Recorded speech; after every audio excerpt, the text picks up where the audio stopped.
افعل المعروف كله، أي معروف تعرفه افعله، أي معروف تعرفه افعله.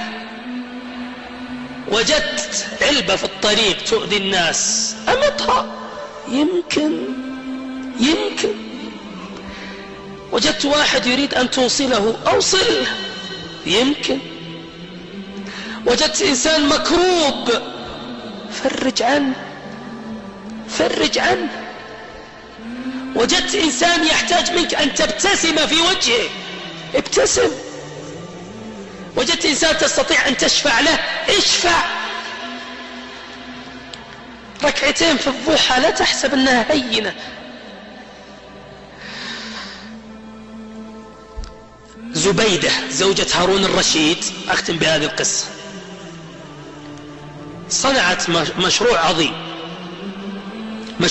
جدا. أسقت الحجيج في منى ما كان فيها سقيا، فعملت لهم عين طويلة لكي يسقى الحجيج. سميت عين زبيدة، معروفة في التاريخ، عين زبيدة. ماتت زبيدة رحمها الله، وما زالت موجودة. أنا لا أعرفها، بس ما زالت موجودة. نعم، ما يقولون الإخوان، نعم. المهم، رؤيت زبيدة رحمه الله في المنام، فقيل لها: ما فعل الله بك؟ قالت: غفر لي.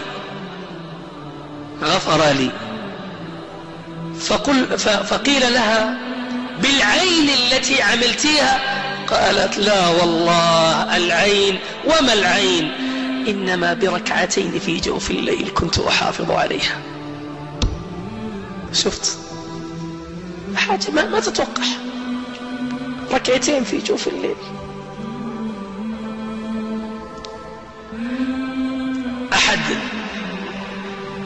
أحد الدعاة رؤية في المنام وهو داعية ومعروف، فقيل له: ما فعل الله بك؟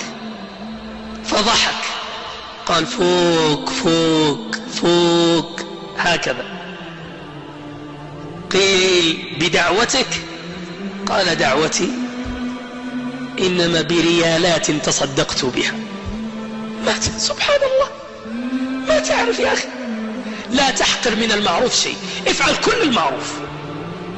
كل وقت تعرف فيه معروف يعمل، اعمل، ما تخسر شيء، فإنك لا تعلم ما هو